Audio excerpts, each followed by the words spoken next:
Jacksonville, Florida, 2013. Tahanan ito ng 8 taong gulang na si Cherish Lily Periwinkle. Ipinanganak si Cherish sa Orlando noong bisperas ng Pasko kina Billy at Rain. Tinawag siya ni Rain na pinakamahusay na regalong Pasko na inaasam niya.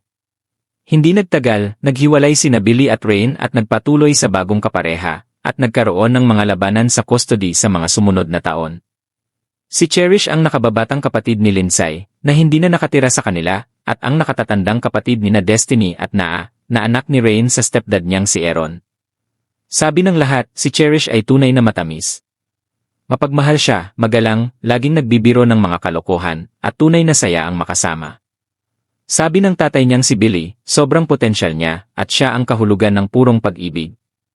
Mahilig si Cherish mag-drawing ng mga hayop, maglaro ng teacher, kasama ang mga kapatid, at ngayon ang 8 taong gulang ay kakalearn lang magbisikleta.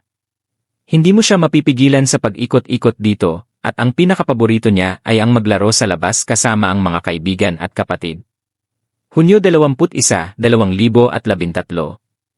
Si Rain, Cherish, Destiny, at Naa ay pumunta sa Dollar General Store sa Jacksonville para maghanap ng bagong damit. Talagang mahirap ang sitwasyon ng pamilya lately, at sinabi ni Rain na nag-aalala siya kung paano magbabayad.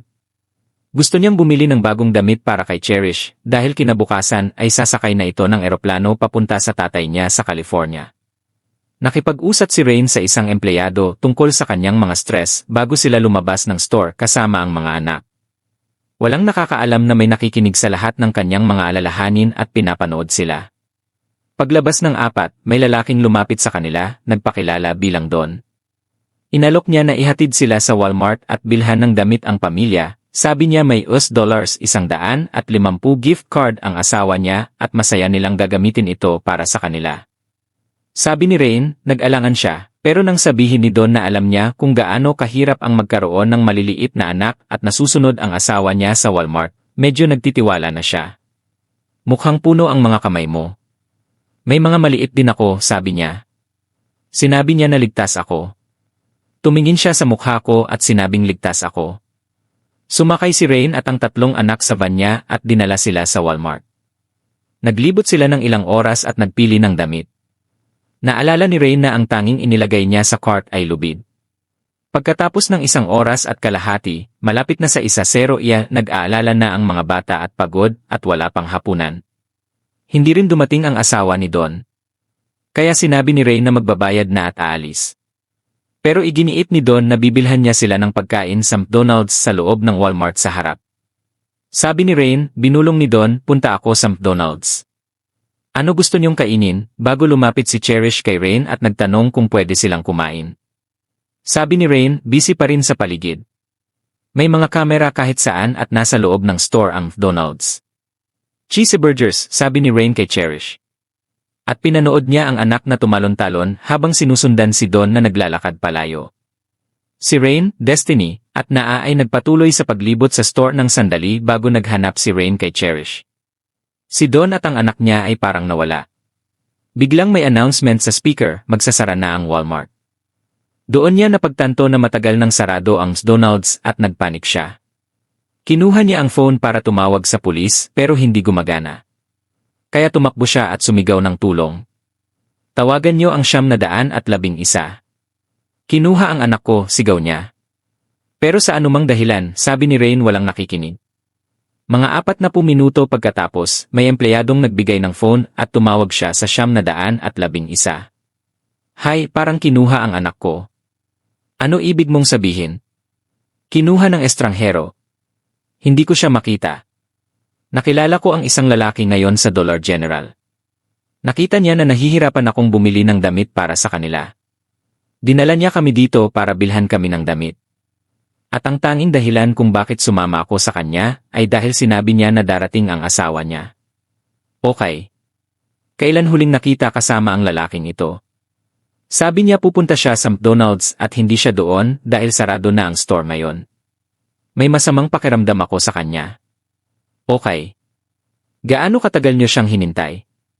Kailan huling nakita ang anak mo? Gaano katagal na? Mga kalahating oras na. Okay, ma'am. Ano pangalan ng anak mo? Cherish ang pangalan niya.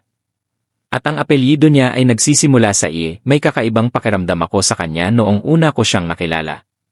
At dinala niya siya sa dressing room 2 beses at umaasa akong okay siya. At tumitingin ako sa sapatos at ayaw kong isipin niya na sobrang protective ako. May masamang pakiramdam. Akala ko parang kinurot ko ang sarili ko dahil too good to be true ito. Binibigyan niya ng sobrang atensyon ang 8 taong gulang ko. Gusto niyang bilhan siya ng matatangkad na sapatos na para sa babae. At sinabi ko hindi. Ayaw kong patayin niya siya. Dapat sinabi ko hindi. Sabi ni Rain, hindi niya naalala kung ano suot ni Don o ang plaka, pero matandang lalaki na may gray na buhok. Malaki ang van niya na may puting kurtina sa mga bintana. Dahil magkasama silang dumating at hindi takot si Cherish sa kanya nang lumabas ng store, posibleng marami ang nag-isip na kamag-anak o kakilala niya, posibleng lolo niya. Kaya walang nag-alarm. Mga 1-0 minuto pagkatapos matapos ang tawag, dumating ang unang pulis. Pero mabagal ang simula dahil mahigit 6 na oras bago nag-issue ng Amber Alert. Sa kabila ng lahat ng sinabi ni Rain, sa unang ilang oras, itinuring itong missing person case, hindi abduction. Ang mga Walmart ay laging puno ng kamera, gayon din ang Dollar General, kaya nakabuo sila ng malinaw na larawan ng nangyari. Sa Walmart, nakita ang 5 na naglilibot. Si Don ay nasa labas, pinapanood sila, sumusunod, at partikular na nagbibigay ng atensyon kay Cherish. Saan man pumunta si Cherish, sumusunod siya. Nakita sa kamera si Don at Cherish na lumalabas ng store, sumasakay sa van, at umaalis. Sa 11:36 nag-broadcast ang pulis na hanapin si Cherish at ang 1,998 white Dodge van. Sa hating gabi, kumalat ang bolo sa Nassau County. Tinawag ang air unit at puno ng pulis ang Dollar General at Walmart. Hinahanap ang mga motel at hotel at pinuntahan ang mga address ng known sex offenders sa area. Sa 3:30 pinangalanan ang suspect, 56 taong gulang na si Donald A. Smith, registered sex offender. Statistically, alam ng authorities na wala sa panig nila ang oras at tinawag ang homicide detectives. Sa 4 nagpadala ang Florida Department of Law Enforcement ng Amber Alert. At bago mag-negatibo 7, hiniling ng homicide detectives na i-activate ang Child Abduction Response Team, CART, at tinawag din ang Offender Tracking Unit. May tawag tungkol sa suspicious white van. Salamat sa tawag mula sa nanonood ng news na tunton ang van. At gaano katagal niyo siyang nakita? Mga 7:20. Parang ganoon. Hindi kami nagsalita. Hindi namin alam hanggang ngayon. Wala na siya doon, pero hindi namin alam kung may itinapon siya dahil narinig namin na may batang babae na itinapon mula sa Walmart. Okay. At sabi niyo wala na. Ma'am. Pero iniisip niyo na baka may itinapon siya, tama? Hindi namin alam, pero just in case. Suspicious kasi nasa pinakadulo. Sa wakas sa 9 nahuli ng mga pulis si Donald pero wala si Cherish. Driver, lumabas ka sa sasakyan. Harap sa kabila. Itaas ang mga kamay. Tumigil. Basang-basa si Donald at napaligiran ng mga binili niya sa Walmart. Nagtrabaho ang ni-negatibo siyam officers. Si Officer Charlie Wilkie ay tumingin sa damit ni Donald at malakas na sinabi, "Diyos ko, nasa tubig siya." Ang reaksyon ni Donald ang nagbigay lahat. Sabi ng officials, natagpuan ang katawan ng maliit na babae sa hindi pinangalanang simbahan. Sabi ng spokesperson ng Sheriff's Office, inaresto si Smith Sabado ng umaga pagkatapos paligiran ang van niya. Kamakailan lang siyang lumabas ng kulungan noong huli ng Mayo.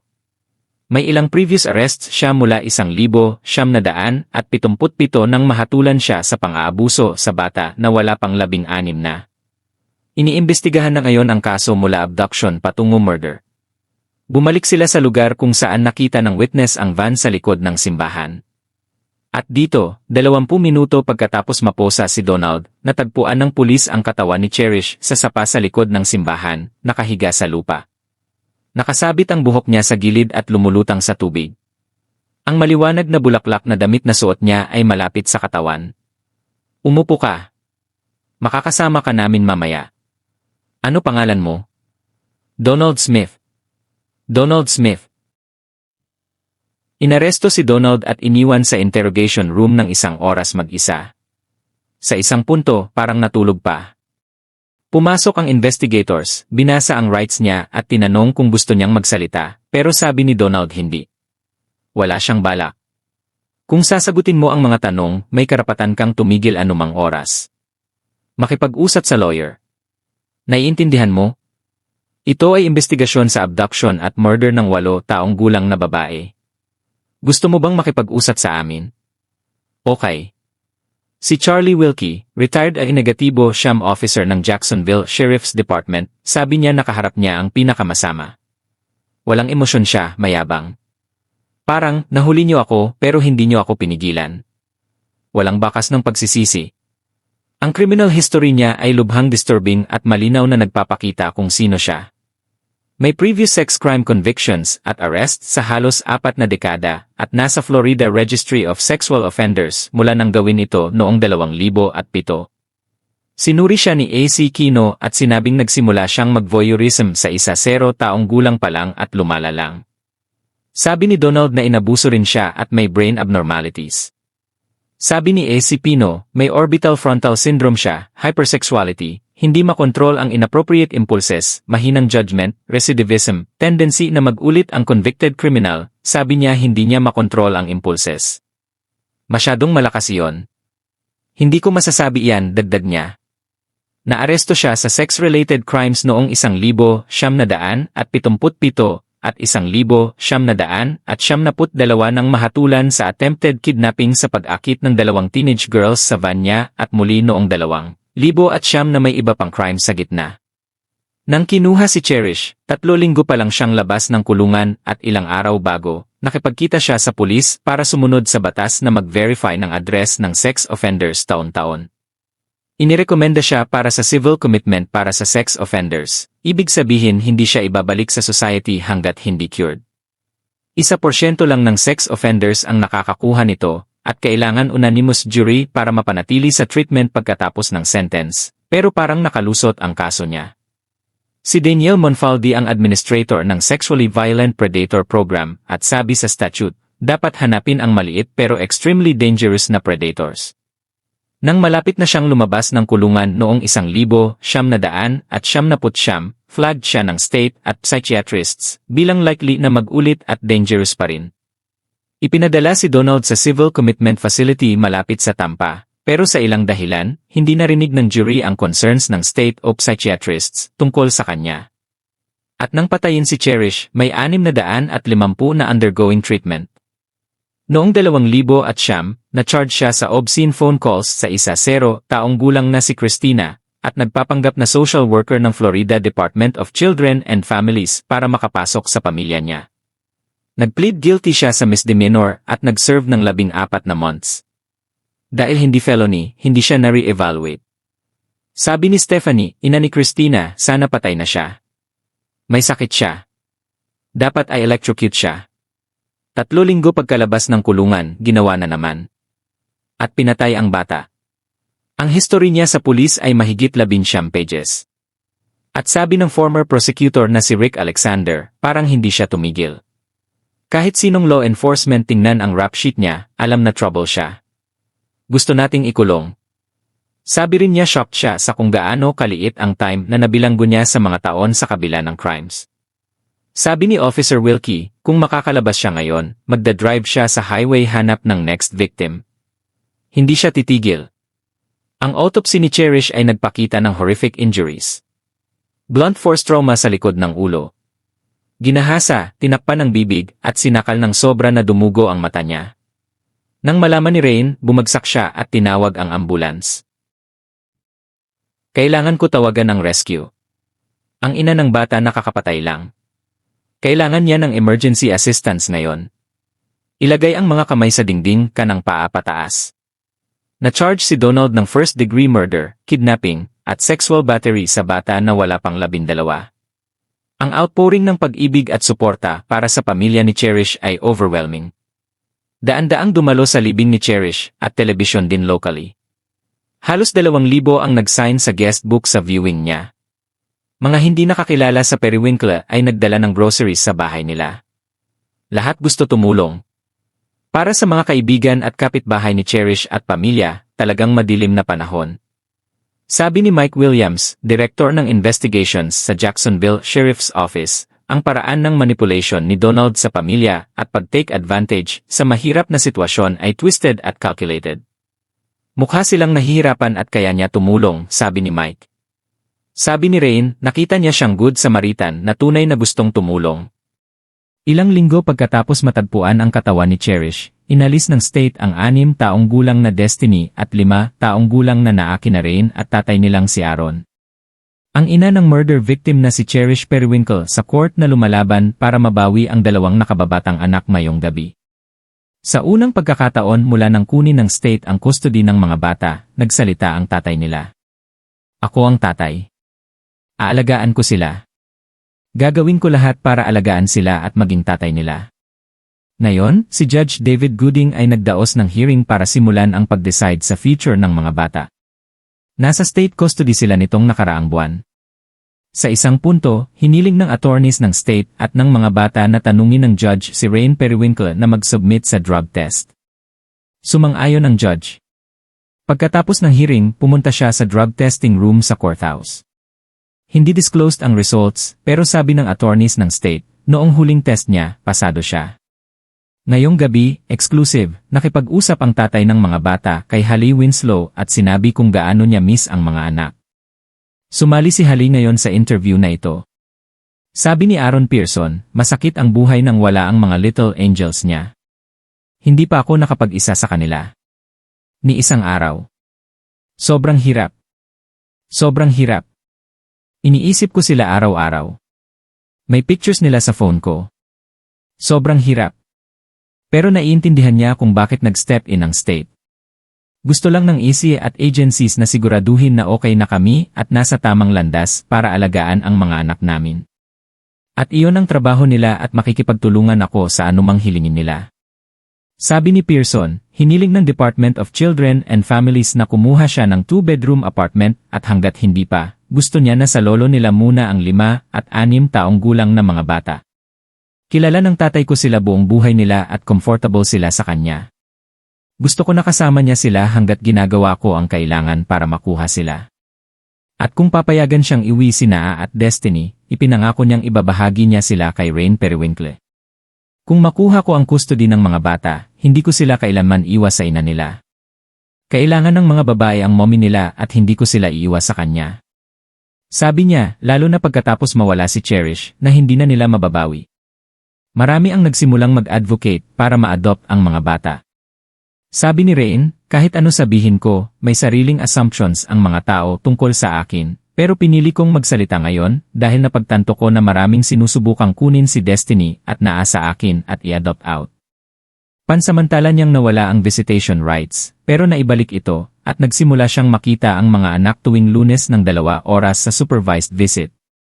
Sabi niya hindi siya voluntaryong mag-terminate ng parental rights, dagdag pa, anak ko sila. Ipinanganak ko sila.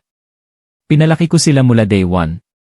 Ginagamit ng Florida's Department of Children and Families ang bahay ng licensed social worker na si Emmy Deca bilang temporary para sa mga bata habang naghihintay ng permanent. Sabi ni Rain, hindi temporary ang bahay ni Emmy, sa halip inimbita ang mga anak doon, pero hindi pinayagan ni Emmy na iuwi niya ang mga bata. Tumutulong din si Emmy sa Facebook page na Team Destiny and Na, na nag-advocate para ma-adopt sila. Sabi ni Rain, pakiramdam niya betrayal dahil counselor at kaibigan niya si Emmy. Pero sagot ni Emmy, hindi ako nagbigay ng clinical services kay Rain, at 6 years na mula noong huli kong contact sa kanya o mga anak niya. Nag-reach out ako sa genuine na pag-alok ng tulong sa kanya at mga anak niya. Sabi ng ibang tao, kabilang ang kapitbahay na madalas makakita sa mga bata, laging kasama ni Rain ang mga bata. Hindi ko siya kilalang mabuti pero mabuting ina siya. Si Lindsay, nakatatandang kapatid ni Cherish na nakatira sa Australia at matagal nang walang kontak sa nanay, nagsimulang lumaban para i-adopt si Destiny at Naa pero sabi niya natamaan ng brick wall sa tulong ng mga tao. Walang duda na complex ang sitwasyon at family dynamic na talagang kilala lang nila. Sa kabila ng tahimik ni Donald sa pulis sa kulungan, hindi siya tumigil sa pagsasalita. Sa secret jail recording ng usap ni Donald at ina niya, maraming oras siyang nagdeni ng involvement, Sabi niya may mas maraming kamera ang Walmart kaysa bank at bobo kung susubukan doon dahil alam niyang mahuhuli siya. Hindi ako lumalabas kahit saan. Pumasok kami sa Walmart. Nag-shopping kami sa Walmart. Nag-usap kami ng 1 oras o ganoon. Alam kong mas maraming kamera ang Walmart kaysa bank. Bobo ang magplano na kunin ang bata. Pero nagsimulang lumabas ang katotohanan. Inamin niya, sa salita niya, na lasing at may coke habang pinapanood si Rain na sinusubukang bumili ng damit, kinuha at ibinalik. May inumin. Kaya lumabas ako. Lumabas siya. Punta sa Walmart. Walmart. Hindi ko alam. Nagtaka lang ako. Kaya sinabi ko bilihan mo ng damit at sapatos ang anak mo. Pupunta ang bata sa California kinabukasan. Sinabi niya sa ina niya na isinakay niya sila sa van at chaotic ang biyahe sa Walmart, claiming out of control ang mga bata. Sinampal ni Rain ang mga bata at sinabi ni Rain kay Donald tungkol sa pagpunta ni Cherish sa California kinabukasan dahil sa court order. Dahil order, pero napansin ko medyo weird ang katawan ko. Kaya nagpanik siya. Sinampal niya ang mga bata sa kusina dahil 5 minuto pa lang kami sa store. Sabi ni Donald, pagdating sa store pagkatapos ng 5 minuto, gusto niyang makawala sa kanila lahat. Maliwanag sa kamera na hindi totoo yon. Sabi niya umalis siya para kumuha ng pagkain dahil magsasara ang Walmart. Pero hindi tumigil si Cherish sa pagsunod sa kanya sa kabila ng sinabi niyang bumalik kay Rain. Sabi niya attached si Cherish sa kanya at natakot siya nang subukan ni Cherish pumasok sa van niya. Paano ako makakaalis sa mga tao na ito dahil gusto nilang sumakay pauwi? Sigurado ako. Kaya naglalakad ako. Lumapit siya. Hindi, bumalik ka sa nanay mo. Sabi niya, sumama ako sayo. Gusto mo McDonald's? Sabi ko, hindi, tanungin mo nanay mo kung ano gusto niya. Sinusubukan kong makawala. Tumakbo siya palapit at nagpanik ako. Ngayon nagpanik ako. Ngayon sex offender ako. Sabi ni Donald, nag-drive siya ng ilang sandali para hanapin kung kanino ibibigay si Cherish. Tapos nagsimulang manginig siya dahil alam niyang dangerous ang bata sa van ng sex offender, parang iniset up ang sarili. Alam niyang trouble siya, pero si Cherish ang humabol sa kanya. Maliit na babae palabas ng parking lot sa truck ko na may security doon. Nasa loob ang nanay niya. Nagsimulang mag-freak ang isip ko at sobrang freak. Nanginig ako dahil ngayon kidnapping na ito, takot ako sa batang ito. Nagpanik ako at iniisip ko, okay. Si-start ko ang van. Magmo-move ako at pupunta sa pinto at iniisip ko, Diyos ko hindi ko alam ano gagawin. Sa isip ko, boom lang. Hindi niya inamin ang pang-aabuso, sabi niya hindi siya attracted sa maliliit na bata. Hindi ko tinitingnan ang mga bata bilang sexual objects o partners. Alam ko lang na snap ako. Pero iniisip niya ang tanging paraan ay patayin siya. Nawala lang ang isip ko. Paulit-ulit niyang sinabi. Alam ko lang na kailangan mong umalis. Kailangan mong umalis. Wala akong pakialam kung paano. Kailangan mong umalis. Nawala lang sa akin. Alam ko lang na kailangan mong umalis. Kailangan mong umalis. Wala akong pakialam kung paano. Posible bang nangyari gaya ng sinabi nila? Posibleng. Sa punto na yon, sobrang wild ako. Kailangan niyang umalis. Kailangan niyang umalis. Pero sabi ng asawa ko hindi ka mamamatay. Naghihintay ako hindi makaka-work through lahat nito. Hindi. Hindi ako magiging okay. Kaya sa halip na gastusin ang buong buhay ko sa humiliation sa sarili ko, sabihin lahat ng crap sa ulo ko, mas madali nang mamatay na kasama ito dahil hindi ko naman malalampasan anyway. Iyon ang sinasabi ng utak ko. Kailangan ko ng simple book. Sa isang punto, nagsalita siya tungkol sa defense niya, sabi niya ang tanging paraan ay mental health at competency route. Hiniling niya sa ina niya na bilhan siya ng book ng psychiatric disorders. Sa 2 pang vile recorded conversations sa ibang inmates, narinig si Donald na nag-uusap tungkol sa maliliit na babae. Kapag tumingin ka sa babae, parang hua. Alam mo kung ilang taon sila? Mga 12, 13. Kita mo kung bakit doon ako. Iyon ang area ko. Well, may Walmart ka. Nag-plead not guilty si Donald at ang defense team niya ay nag-file ng motion para baguhin ang venue, sabi niya ang widespread media coverage ay nagpaint kay Donald bilang monster na guilty beyond doubt. Denied ito. Ang susunod na taon ay may delay sa trial habang inaayos ang issues sa death penalty law ng Florida. Noong 2017, sabi ng former guardian ina Destiny at Naa, si Aditom, na may chance si Rain na mabawi ang mga anak, pero hindi niya na-meet ang kriteria, kaya wala ng choice ang state kundi i-adopt out ang mga bata. At hindi nagtagal, na-adopt sila ng tiyahin nila sa Australia.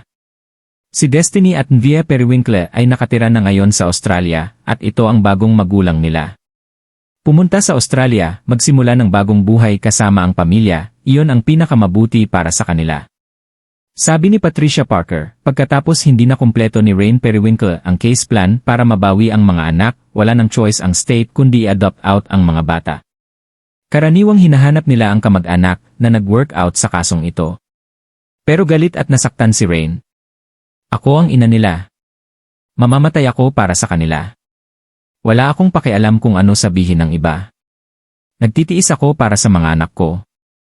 At maraming hindi sinasabi ngayon. Sabi ni Rain, matagal nang hindi siya nakipag-usap sa kapatid at naniniwala siyang ang tanging dahilan kung bakit nagpakasal ang kapatid at asawa nito ay para kunin ang mga bata sa kanya.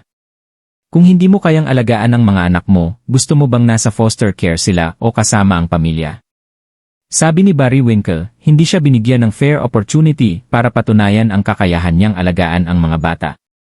Sabi niya huling nakita niya sila noong visitation noong Marso. Sabi niya sinabi niya sa kanila na ipaglalaban niya pa rin ang pagbabalik nila at pakiramdam niya na shut out siya sa process nang mawala ang parental rights niya. Sana maramdaman nila kahit isang araw kung ano ginawa nila sa akin. Hindi lahat tungkol sa akin. Si Cherish ang pinakamalaking victim.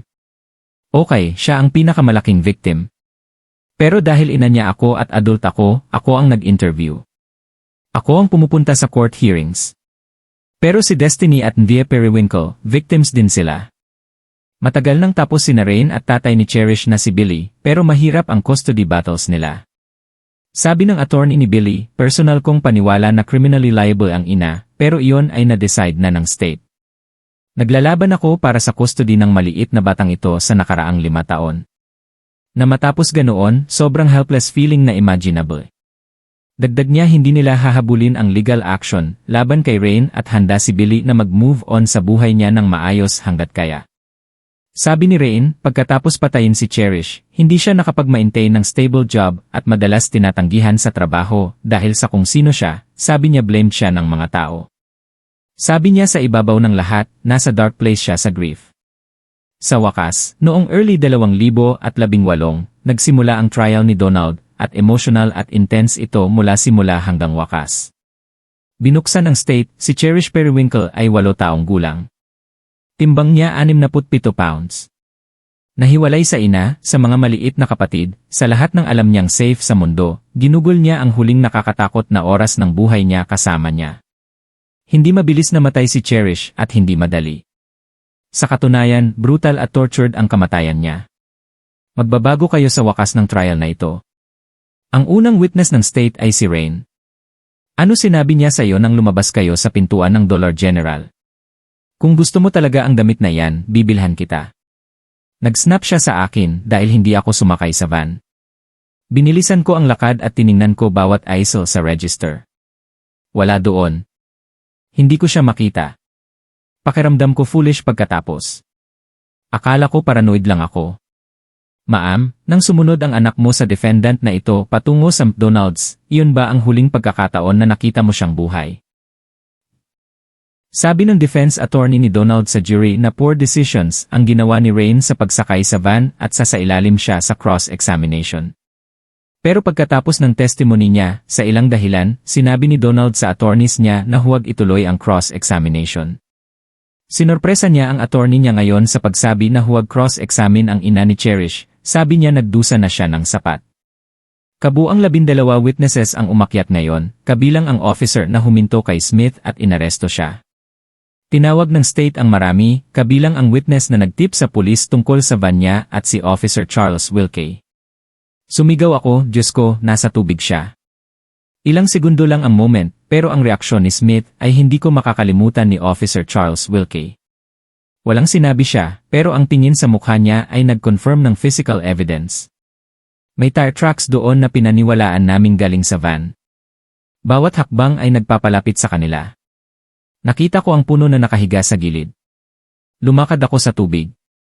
Mula sa nakita ko sa ilalim ng puno ay si Cherish na nakahiga sa kaliwang tagiliran at nakaharap palayo sa akin at lumulutang ang buhok niya sa tubig. Tinawag din nila si Erie Valerie Ralph na gumawa ng autopsy ni Cherish.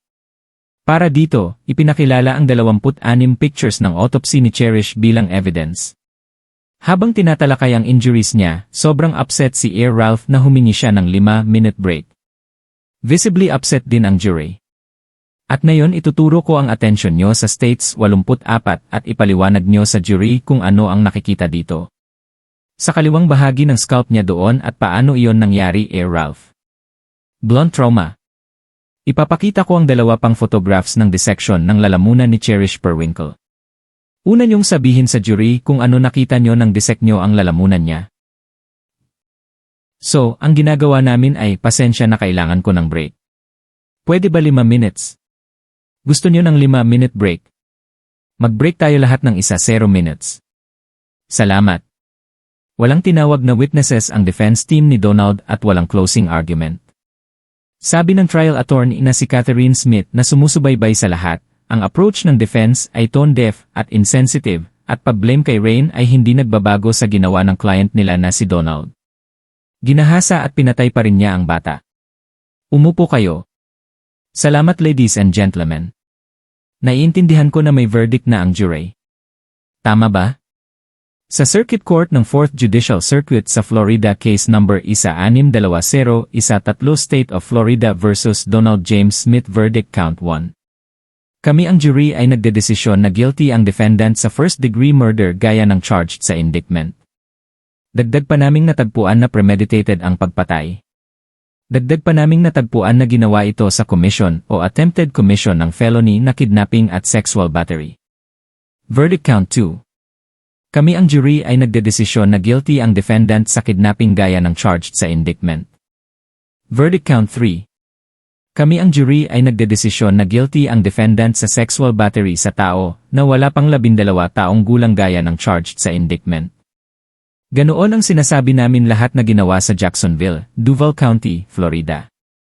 Pinirmahan ng 4-person Pebrero 14 na 2018. Okay. Salamat madam.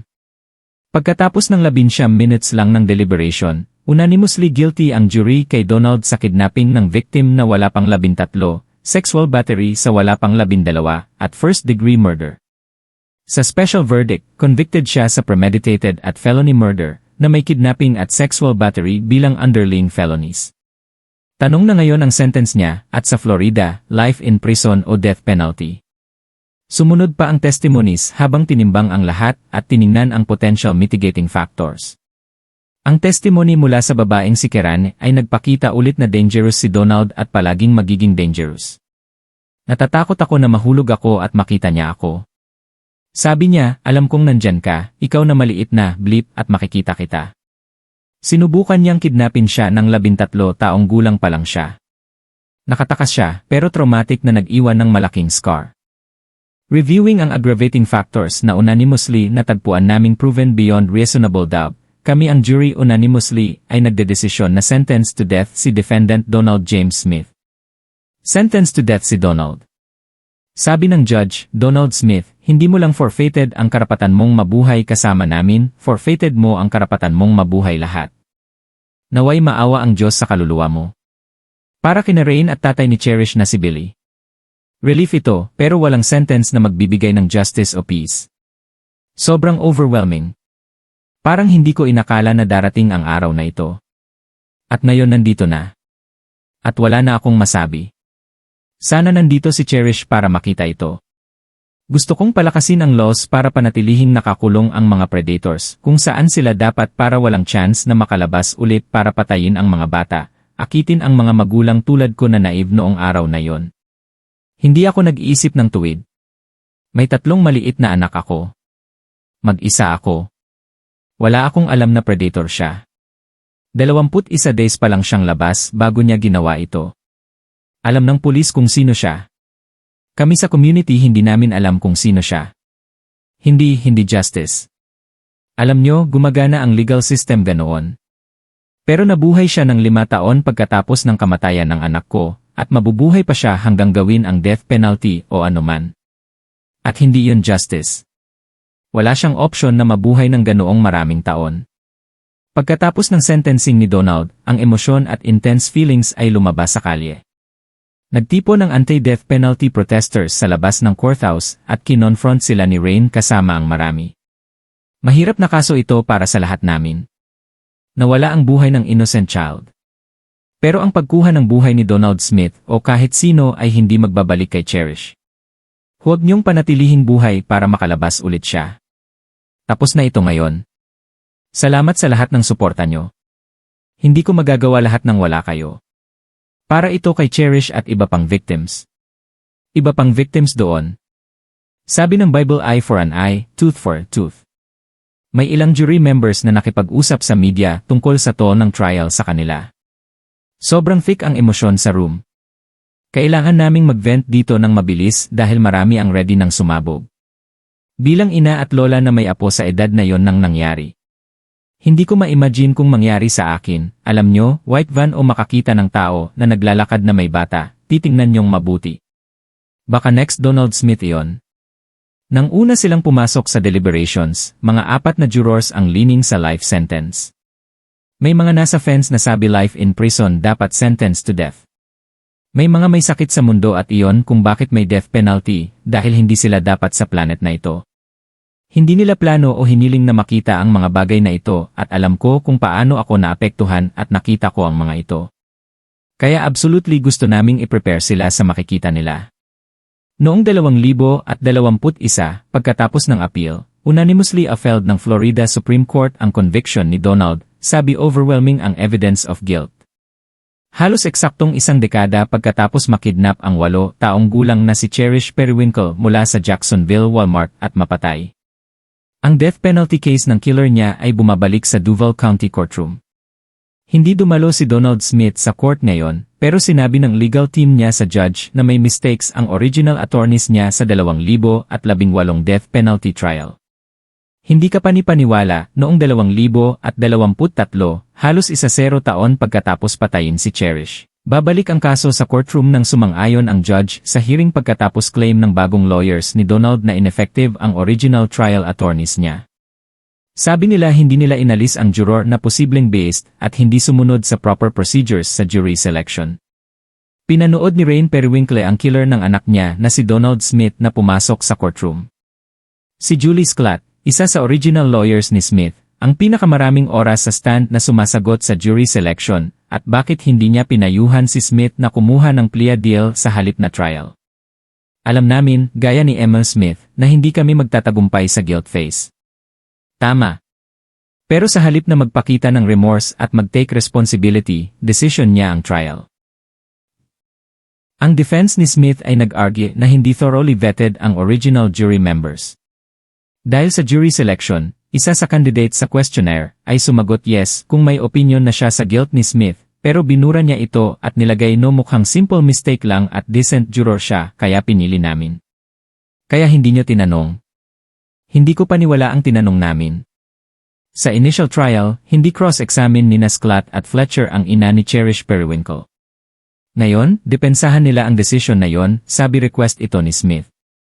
Definitely na kaso ito kung magtatagumpay kami, kailangan naming makakuha ng isa o higit pang jurors na maniwala kay Emma Smith. Ang pakikipaglaban ko kay Miss Periwinkle ay hindi makakatulong doon. Ipinakita rin sa court ngayon na gusto ni Smith na tumagal ng matagal ang court process. Sabi ng prosecution, kahit anong potential jury member, convicted siya sa substantial evidence, witness statements, at phone data. Sobrang clear-cut na kaso. Ang pag-challenge nito ay insulting at ridiculous. Ipinapaalala rin ng state sa court na walang issue si Donald sa attorneys niya noon, kahit pinuri niya sila maraming beses pagkatapos ng trial. Noong Mayo 2024, salamat sa Diyos, denied ng judge ang new trial. Nasa death row pa rin siya. Ang kaso ni Cherish Periwinkle ay kasing tragic ng mga kaso.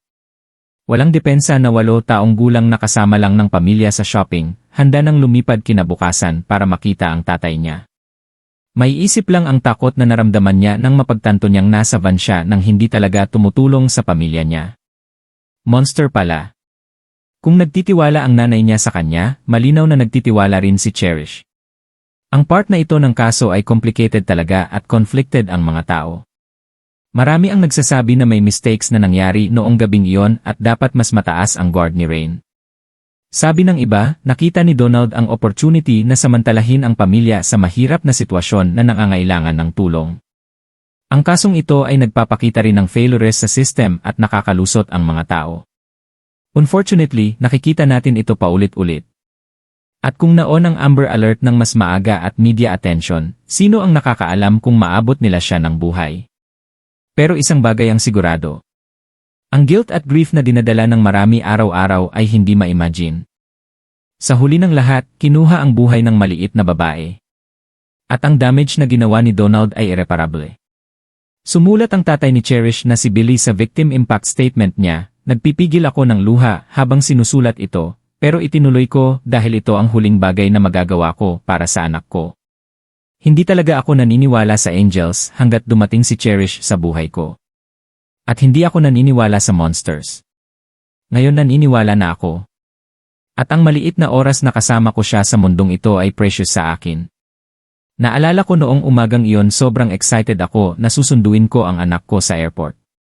Hindi ako makapaghintay na yakapin ang maliit kong babae. Sa halip na yakap, nakuha ko ang pinakamasakit na balita na maaaring matanggap ng magulang. Si Cherish ay liwanag ng buhay ko at sa buhay ng marami. At kinuha yon ni Donald Smith sa mundo. Wala si Cherish para magsalita para sa sarili niya. Hindi na siya makakasalita o tumawa o mangarap ulit. At bilang magulang niya, hindi ko na maririnig ang boses niya o malalaman ang iniisip niya o makikita siyang lumaki sa inkredible na tao na alam kong magiging siya.